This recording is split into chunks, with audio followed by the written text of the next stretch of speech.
Hello ಸ್ನೇಹಿತರೆ, welcome back to my YouTube channel. ನಿನ್ನೆ ವಿಡಿಯೋನ ಅರ್ಧಕ್ಕೆ ಸ್ಟಾಪ್ ಮಾಡಿದ್ದೆ ಅಲ್ವಾ, ಹಾಗಾಗಿ ಪೂರ್ತಿ ವಿಡಿಯೋನ ಈಗ ಅಪ್ಲೋಡ್ ಮಾಡೋಣ ಅಂತೇಳಿ. ಆ್ಯಂಡ್ ಅದಕ್ಕೆ ಮನೆಯಿಂದ ಮನೆಗೆ ಹೋದ್ಮೇಲೆ ಮತ್ತೆ ಫೇಸ್ ವಾಶ್ ಮಾಡಿ ರೆಡಿಯಾಗಿ ಹೇರ್ ಸ್ಟ್ರೈಟ್ನಿಂಗ್ ಮಾಡ್ತಿದ್ದಾಳೆ ನೋಡಿ. ಆ್ಯಂಡ್ ಫೇಸ್ ವಾಶ್ ಮಾಡಿ ರೆಡಿ ಆಗಿಬಿಟ್ಟು ಮತ್ತೆ ಗಣಪತಿಗೆ ಪೂಜೆ ಮಾಡಿಸೋಣ ಅಂತೇಳಿ ಬಂದ್ವಿ. ಆಲ್ಮೋಸ್ಟು ಟೈಮ್ ಬಂದು 9 ಗಂಟೆ ಆಗಿಬಿಟ್ಟಿತ್ತು, ತುಂಬಾ ಲೇಟಾಗಿತ್ತು.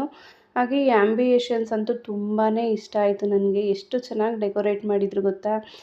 ಹೊರಗಡೆ ನೀರೆಲ್ಲ ಅಂದರೆ ಏನು ಹೇಳ್ತಾರೆ ಅದನ್ನು, ಫೂಲ್ ಥರ ಎಲ್ಲ ಇಟ್ಬಿಟ್ಟು, ಆ್ಯಂಡ್ ಆ ಕಡೆ ಈ ಕಡೆ ಜೋಗ ಜಲಪಾತದ ಥರ ನೀರು ಹರಿಯೋ ಥರ ಆ ಕಡೆ ಈ ಕಡೆ ಸ್ವಲ್ಪ 2 ಪಿಕಾಕ್ನ ಇಟ್ಟಿದ್ರು. ಆ್ಯಂಡ್ ಅದು ಆರ್ಟಿಫಿಷಿಯಲ್ ಅಂತ ಅನ್ನಿಸ್ತಾನೆ ಇರಲಿಲ್ಲ, ರಿಯಲ್ ಪಿಕಾಕ್ ಥರನೇ ಇತ್ತು. ಈ ಹುತ್ತ ನೋಡ್ಬೋದು ಎಷ್ಟು ಚೆನ್ನಾಗಿ ಸೆಟ್ ಮಾಡಿದ್ದಾರೆ ಅಂತ ಹೇಳ್ಬಿಟ್ಟು. ಅದರೊಳಗಡೆ ಒಂದು ಸ್ನೇಕು ಇಟ್ಟಿದ್ದಾರೆ. ಆ್ಯಂಡ್ ಅದು ಸೇಮ್ ಮರದಲ್ಲಿ ರಿಯಲ್ ಮರದ ಹತ್ರ ಹುತ್ತ ಹೇಗೆ ಬೆಳೆದಿರುತ್ತೆ ನೋಡಿ, ಆ ರೀತಿಯೇ ಸೆಟ್ ಮಾಡಿದರು. ತುಂಬಾ ಚೆನ್ನಾಗಿತ್ತು. ಲೈಟಿಂಗ್ಸ್ ಕಲರ್ಸ್ ಆಗಿರ್ಬೋದು, ಆ್ಯಂಡ್ ನೋಡೋದಕ್ಕೆ ತುಂಬಾ ಖುಷಿ ಆಗ್ತಿತ್ತು. ಹಾಗೆ ಒಂದೆರಡು ಫೋಟೋಸ್ನೂ ನಾವು ತೊಗೊಂಡ್ವಿ. ಫೋಟೋಸು ಮಕ್ಕಳದು ಮತ್ತು ನಮ್ಮದು ಎಲ್ಲನೂ ಫೋಟೋಸ್ದು ಸ್ವಲ್ಪ ತೊಗೊಂಡ್ವಿ. ತುಂಬಾ ಚೆನ್ನಾಗಿ ಕಾಣುತ್ತೆ ಅಂತ ಹೇಳ್ಬಿಟ್ಟು. ನೀರು ನೋಡ್ಬೋದು ಆ ಕಡೆ ಈ ಕಡೆ ಎಷ್ಟು ಚೆನ್ನಾಗಿ ಹರಿತಾ ಇದೆ ಅಂತ ಹೇಳ್ಬಿಟ್ಟು. ಇಲ್ಲಿ ಪ್ರತಿ ವರ್ಷವೂ ಇದೇ ರೀತಿಯೇ ಏನಾದರೂ ಒಂದು ಥೀಮಲ್ಲಿ ಡೆಕೋರೇಟ್ ಮಾಡ್ತಾರೆ. ತುಂಬಾ ಚೆನ್ನಾಗಿ ಕಾಣುತ್ತೆ. ಆ್ಯಂಡ್ ಈ ಸರಿ ಈ ರೀತಿ ವಾಟರ್ ಫಾಲ್ ಥರ ಮಾಡಿದ್ರು, ತುಂಬಾ ಚೆನ್ನಾಗಿತ್ತು. ನನ್ನ ಮಗಳಂತೂ ಮಮ್ಮಿ ಹೋಗ್ಲಾ ಕೆಳಗಡೆ ಅದು ನೀರೊಳಗಡೆ ಇಳಿಲ್ಲ ಮುಟ್ಲ ಅಂತೆಲ್ಲ ಕೇಳ್ತಿರ್ತಾಳೆ. ಅವಳಿಗೆ ನೀರು ಮತ್ತು ಪ್ರಾಣಿ ಪಕ್ಷಿಗಳಂದರೆ ತುಂಬಾ ಇಷ್ಟ. ಪ್ಲೀಸ್ ಮಮ್ಮಿ ಒಂದೇ ಒಂದು ಸರಿ ಅಂತ ಕೇಳ್ತಾನೆ ಇದ್ಲು. ಆದರೆ ಅಲ್ಲಿ ಅಂದರೆ ಅದು ವಾಟರ್ ಸಪ್ಲೈ ಆಗೋದಕ್ಕೆ ಪವರ್ ಸಪೋರ್ಟ್ ಎಲ್ಲ ಇತ್ತಲ್ವ, ಹಾಗಾಗಿ ಬೇಡ, ವೈರ್ ಎಲೆಕ್ಟ್ರಾನಿಕ್ ಎಲ್ಲ ಇರುತ್ತೆ ಅಂತ ಹೇಳ್ಬಿಟ್ಟು ನಾನು ಮುಟ್ಟೋಕ್ಕೂ ಸಹ ಕೊಡಲಿಲ್ಲ. ಸ್ವಲ್ಪ ಫೋಟೋಶೂಟ್ ಎಲ್ಲ ಮಾಡ್ಕೊಂಡು ಬಂದ್ವಿ ಮನೆಗೆ. ಮತ್ತೆ ಇಷ್ಟು ಚೆನ್ನಾಗಿ ನೋಡುತ್ತೆ ನೋಡು.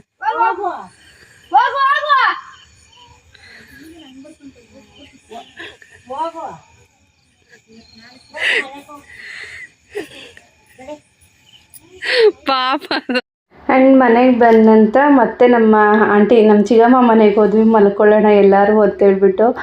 ನಮ್ಮ ಹಿಂದೆ ನಮ್ಮ ನಾಯಿನೂ ಬರ್ತಿತ್ತು, ಅದಕ್ಕೆ ಸ್ವೀಟಿ ಅಂತ ಕರೀತಾರೆ. ಸೊ ಅದನ್ನು ಬಂದಿತ್ತು. ಅದು ಮನೆ ಒಳಗಡೆ ಬರಲಿಲ್ಲ, ಬಟ್ ಮನೆ ಹೊರಗೂ ಬಂದುಬಿಟ್ಟು ಹಿಂದೆ ಮುಂದೆ ನೋಡ್ತಿತ್ತು. ಅದು ಒಳಗಡೆನೂ ಬರ್ತಿರ್ಲಿಲ್ಲ ಕಾಂಪೌಂಡ್ ಒಳಗಡೆ. ಸರಿ ಒಳಗಡೆ ಆದರೂ ಮಲಗಿಸೋಣ ಅಂದರೆ ಸರಿ ಇನ್ಯಾಕೆ ಅಂದ್ಬಿಟ್ಟು ಮನೆಗೆ ಹೋಗು ಅಂತ ಅಮ್ಮ ಕಳಿಸ್ತಿದ್ರು. ಎಷ್ಟು ಚೆನ್ನಾಗಿ ಹೇಳಿದ ಮಾತು ಕೇಳುತ್ತೆ ನೋಡಿ.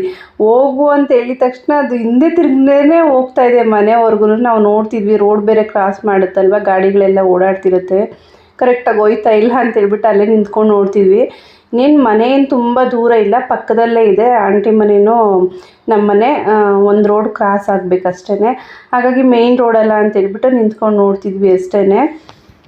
ಹಾಗೆ ಇದು ನೆಕ್ಸ್ಟ್ ಡೇ ಅಂದರೆ ಗಣಪತಿ ಹಬ್ಬ ಎಲ್ಲ ಮುಗಿದು ನೆಕ್ಸ್ಟ್ ಡೇ ವೀಡಿಯೋ. ಸೊ ಬೆಳಗ್ಗೆನೇ ನನ್ನ ತಂಗಿ ನೋಡ್ಬೋದು, ಅಂದರೆ ಗಣಪತಿ ಹಬ್ಬದ ದಿವಸನೇ ಮಾಡ್ಕೊಂಡಿದ್ದಾಳೆ ಈ ಏಟನ್ನ. ಮೋರಿ ದಾಟಕ್ಕೆ ಹೋಗ್ಬಿಟ್ಟು ನಮ್ಮ ಮನೆ ಮುಂದೆ ಮೋರಿ ಇದೆಯಲ್ಲ, ಸೊ ಅದನ್ನು ದಾಟಕ್ಕೆ ಹೋಗ್ಬಿಟ್ಟು ಒಳಗಡೆ ಕಾಲಿಟ್ಬಿಟ್ಟಿದ್ದಾಳೆ. ಅದು ಹೋಗಿ ಸಿಮೆಂಟ್ ಅಲ್ವ, ಅದು ಎಡ್ಜಿಗೆ ತಗಲಿಬಿಟ್ಟಿದೆ ಮೂಳೆ ಕರೆಕ್ಟಾಗಿ. ತುಂಬಾ ಬ್ಲಡ್ ಲಾಸ್ ಆಯ್ತಂತೆ, ಹತ್ಕೊಂಡೆಲ್ಲ ಕೂತ್ಕೊಂಡಿದ್ಲಂತೆ ಅವಳು.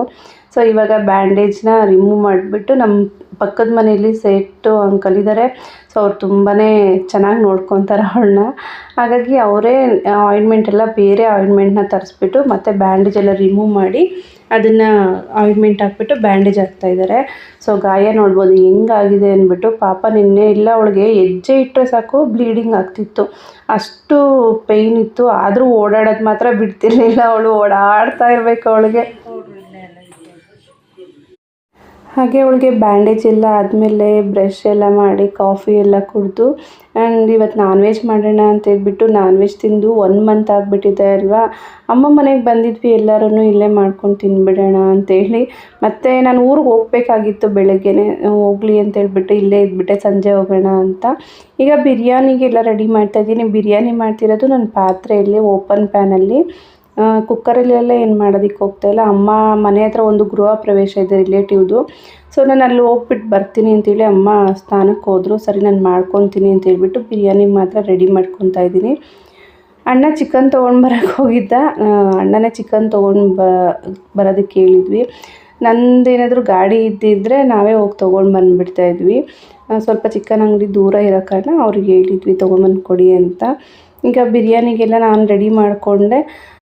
ಆನಂತರ ಕಬಾಬ್ಗೆಲ್ಲ ಕಲಸಿಡ್ತಾಯಿದ್ದೀನಿ ನೋಡಿ. ಮಕ್ಕಳಿದ್ರೆ ಕಬಾಬು ಬಿರಿಯಾನಿ ತುಂಬಾ ಕೇಳ್ತಾರಲ್ವ. ನಾವು ತಿನ್ನೋದು ಒನ್ ಟೈಮೇ, ಮತ್ತು ಅಷ್ಟರಲ್ಲಿ ಸಂಜೆ ಆಗೇ ಬಿಡುತ್ತೆ. ಚಿಕನ್ ಬೇರೆ ಸ್ವಲ್ಪ ಲೇಟಾಗಿ ಬಂತಲ್ವ, ಹಾಗಾಗಿ ಇನ್ನೇನು ಇದು ರೆಡಿ ಆಗೋಷ್ಟರಲ್ಲಿ ಮಧ್ಯಾಹ್ನನೇ ಆಗಿಬಿಡುತ್ತೆ ಅಂತ ಹೇಳ್ಬಿಟ್ಟು ಕಬಾಬ್ಗೆ ಸ್ವಲ್ಪ ಜಾಸ್ತಿನೇ ಕಲಿಸ್ತಾ ಇದ್ದೀವಿ. ಬಿರಿಯಾನಿಗೆ ಸ್ವಲ್ಪ ಪೀಸ್ನ ಕಡಿಮೆ ಹಾಕ್ತಿದ್ವಿ. ಬಿರಿಯಾನಿಯಲ್ಲಿ ಪೀಸ್ ಎಲ್ಲ ತಿನ್ನೋದಕ್ಕೆ ಹೋಗಲ್ಲ ಮಕ್ಕಳು, ಆದರೆ ಬಿರಿಯಾನಿ ಮಾತ್ರ ಇಷ್ಟಪಡ್ತಾರೆ ಅಷ್ಟೇ. ಅಕ್ಕ ಆ ಕಡೆ ಮೊಟ್ಟೆ ಕೋಳಿ ಸಾಂಬಾರಿಗೆ ಮಸಾಲೆ ಎಲ್ಲ ರೆಡಿ ಮಾಡ್ಕೊತಾ ಇದ್ರು. ಅಮ್ಮ ಗೃಹ ಪ್ರವೇಶಕ್ಕೆ ಹೋಗ್ಬಿಟ್ಟು ಬಂದ್ಬಿಡ್ಲಿ ನಾವು ಮಾಡ್ಕೊಳ್ಳೋಣ ಅಂತೇಳಿ ರೆಡಿ ಮಾಡ್ತಿದ್ದೀನಿ.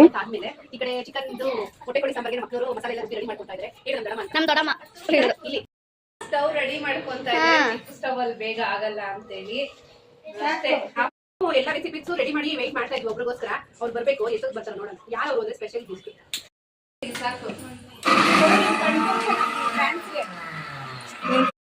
ನೋಡಿ. ನಮ್ಮ ಬುಜ್ಜಿ ಕಣ್ಣು ಎಷ್ಟು ದಪ್ಪ ಊತ ಬಂದಿದೆ. ಇರುವೆ ಏನೋ ಕಚ್ಚಿದೆ ಅನ್ಸುತ್ತೆ.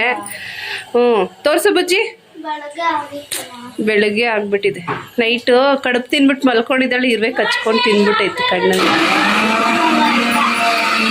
ಈ ಕಡೆ ಚಿಕನ್ ಬಿರಿಯಾನಿ ಚಿಕ್ಕ ಸ್ಟವಲ್ಲಿ ಆಗಲ್ಲ ಅಂತ ಹೇಳ್ಬಿಟ್ಟು ದೊಡ್ಡ ಸ್ಟವಲ್ಲಿ ಇಟ್ಟಿದ್ದೀವಿ. ಅಲ್ಲಿ ಫೇಸ್ ತೋರಿಸಿ hi friends, chicken biryani almost 80% close ಮಾಡು. ದಮ್ ಕಟ್ಟಿ ಇದು ಮಾಡು, ಉರಿ ಇನ್ನೂ ಕಡಿಮೆ ಇಟ್ಟು ಒಳ್ಳೇದು. ಬಿರಿಯಾನಿ ದಮ್ ಕಟ್ಟಿದ್ದೀವಿ. ಬಿರಿಯಾನಿ ರೆಡಿ ಆಯಿತು. ಇನ್ನು ಕಬಾಬು ರೆಡಿ ಆಗಿದೆ, ಕಲಸಿ ಮ್ಯಾರಿನೇಟ್ ಮಾಡಿಟ್ಟಿದ್ದೀವಿ. ಇನ್ನೇನಿದ್ರು ಎಣ್ಣೆಲಿ ಡೀಪ್ ಫ್ರೈ ಮಾಡೋದಷ್ಟೇ. ಅದಾದಮೇಲೆ ಚಿಕನ್ ಸಾಂಬಾರು ಮಾಡಿದ್ರೆ ನಮ್ಮ ರೆಸಿಪೀಸ್ ಇವತ್ತು ಮುಗೀತು. ತೋರ್ಸಲ್ಲ ಬಿಡೆ. ನಮ್ಮನೇಲಿ ಕಳ್ಳಿ ಬಂದವು. ಕಳ್ಳಿ ಏನೇ ಬಿದ್ಬಿಟ್ಟು ಗಾಯ ಮಾಡಿಕೊಂಡು ಕುಂಟಿ ಥರ ಇದ್ದಾಳೆ ಇವಾಗ. ನಮ್ಮ ಚಿನ್ನಿಗೆ ಹೊಟ್ಟೆ ಹಶ್ವಾಗ್ತಿದ್ಯಂತೆ. ಚಿಕನ್ ಬಿರಿಯಾನಿನೇ ಬೇಕಂತೆ, ಇನ್ನೇನು ಬೇಡವಂತೆ. ಅಲ್ಲ ಚಿನ್ನಿ? ಆ್ಯಂಡ್ ಆ ಕಡೆ ಚಿಕ್ಕ ಸ್ಟವಲ್ಲಿ ಬಿರಿಯಾನಿ ಆಗೋದು ತುಂಬ ಲೇಟ್ ಆಗಿಬಿಡುತ್ತೆ. ಆಲ್ರೆಡಿ 11:30 ಆಗಿಬಿಟ್ಟಿತ್ತು ಅಂತ ಹೇಳ್ಬಿಟ್ಟು ದೊಡ್ಡ ಸ್ಟವ್ ತಂದು ಬೇಗನೆ ಬಿರಿಯಾನಿ ಎಲ್ಲ ಮಾಡಿ ಕಬಾಬು ಸಹ ರೆಡಿ ಆಯಿತು. ಕಬಾಬ್ ತುಂಬಾ ಟೇಸ್ಟಿಯಾಗಿ ಬಂದಿತ್ತು. ಕರಿಬೇವು ಒಂದು ಸ್ವಲ್ಪ ಹಾಕಿದರೆ ಇನ್ನೂ ಚೆನ್ನಾಗಿತ್ತಿತ್ತು ಫ್ಲೇವರ್. ಕರಿಬೇವು ಇರಲಿಲ್ಲ, ಹಾಗಾಗಿ ಇದಕ್ಕೆ ಸ್ವಲ್ಪ ಕಡಲೆ ಹಿಟ್ಟನ್ನು ಸೇರಿಸ್ಕೊಂಡಿದ್ದೆ. ತುಂಬಾ ಟೇಸ್ಟಿಯಾಗಿತ್ತು. ಫೈನಲಿ ನಮ್ಮ ಬಿರಿಯಾನಿ ಕಬಾಬ್ ಬಾಳೆ ಎಲೆ ಊಟ ರೆಡಿ ಆಗ್ತಿದೆ ನೋಡಿ. ಇಲ್ಲಿ ಬಂದರೆ ಬಾಳೆ ಗಿಡಗಳು ತುಂಬ ಇದೆಯಲ್ಲ, ಬಾಳೆ ಎಲೆಯಲ್ಲಿ ಊಟ ಮಾಡೋದು ತುಂಬ ಇಷ್ಟ ಆಗುತ್ತೆ ಅಂತ ಹೇಳ್ಬಿಟ್ಟು ಬಾಳೆ ಎಲೆನೇ ಹಾಕಿದ್ದೀವಿ. ಆ್ಯಂಡ್ ನಮ್ಮ ಭಾವ, ನಾವು, ಮಕ್ಕಳು ಎಲ್ಲ ಕುತ್ಕೊಂಡು ತಿಂತಾಯಿದ್ದೀವಿ. ನಮ್ಮಮ್ಮ ಮಾತ್ರ ಗೃಹ ಪ್ರವೇಶಕ್ಕೆ ಹೋಗಿದ್ರಲ್ಲ, ನಮ್ಮ ಅಪ್ಪಗೆ ಊಟ ಮಾಡಿ ಅಂತ ಕೇಳಿದ್ವಿ. ಇನ್ನೂ ಸ್ವಲ್ಪ ಲೇಟಾಗಿ ತಿಂತೀನಿ ಅಂತ ಹೇಳಿದ್ರು. ಹಾಗಾಗಿ ಮಕ್ಕಳು ಏನೋ ಸ್ವಲ್ಪ ತರಲೆ ಎಲ್ಲ ಮಾಡಿಕೊಂಡು ಇದಕ್ಕೆ ವೀಡಿಯೋಸ್ಗೆ ಇನ್ಸ್ಟಾಗ್ರಾಮ್ಗೆ ವೀಡಿಯೋ ಪೋಸ್ಟ್ ಮಾಡೋಣ ಅಂತ ಹೇಳ್ಬಿಟ್ಟು ಅದಕ್ಕೇನೋ ಹೇಳ್ಕೊತಾ ಇದ್ರು ಮಕ್ಕಳು ಮತ್ತು ನಮ್ಮ ಭಾವ ಎಲ್ಲರೂ. ಅದೊಂದು ಸ್ವಲ್ಪ ವೀಡಿಯೋನ ಕ್ಲಿಪ್ಪಿಂಗ್ಸ್ನ ತೊಗೊಂಡು. ಓಕೆ ಸ್ನೇಹಿತರೆ, ಇವತ್ತಿನ ವೀಡಿಯೋ ನಿಮ್ಗೆ ಇಷ್ಟ ಆಗಿದೆ ಅಂತ ಭಾವಿಸ್ತಾ ಈ ವಿಡಿಯೋನ ಇಲ್ಲಿಗೆ ಎಂಡ್ ಮಾಡ್ತಾಯಿದ್ದೀನಿ. ಪ್ಲೀಸ್ ನನ್ನ ವೀಡಿಯೋಸ್ ಇಷ್ಟ ಆದರೆ ಲೈಕ್ ಮಾಡಿ, ಶೇರ್ ಮಾಡಿ. ಹಾಗೆ ನನ್ನ ಚಾನಲ್ನ ಇನ್ನೂ ಯಾರೆಲ್ಲ ಸಬ್ಸ್ಕ್ರೈಬ್ ಮಾಡ್ಕೊಳ್ದೆ ನೋಡ್ತಾ ಇದ್ದೀರೋ ಪ್ಲೀಸ್ ಸಬ್ಸ್ಕ್ರೈಬ್ ಮಾಡ್ಕೊಂಡು ಸಪೋರ್ಟ್ ಮಾಡಿ ಅಂತ ಕೇಳ್ಕೊತೀನಿ. ಇಷ್ಟೆಲ್ಲ ವಿಡಿಯೋ ಮಾಡಿ ಅಪ್ಲೋಡ್ ಮಾಡ್ತೀನಿ, ವ್ಯೂಸ್ ಬರೋದಿಲ್ಲ. ಹಾಗೆ ಸಬ್ಸ್ಕ್ರೈಬರ್ಸು ವ್ಯೂಸ್ ಬಂದ್ರೂ ಸಬ್ಸ್ಕ್ರೈಬ್ ಆಗ್ತಾಯಿಲ್ಲ, ಯಾಕೆ ಅಂತ ನನಗೆ ನಿಜವಾಗ್ಲೂ ಗೊತ್ತಾಗ್ತಾಯಿಲ್ಲ. ಪ್ಲೀಸ್ ಸಬ್ಸ್ಕ್ರೈಬ್ ಮಾಡ್ಕೊಂಡು ಸಪೋರ್ಟ್ ಮಾಡಿ ಅಂತ ಕೇಳ್ತೀನಿ. ಸಿಗೋಣ ಮುಂದಿನ ವೀಡಿಯೋದಲ್ಲಿ. ಬಾಯ್.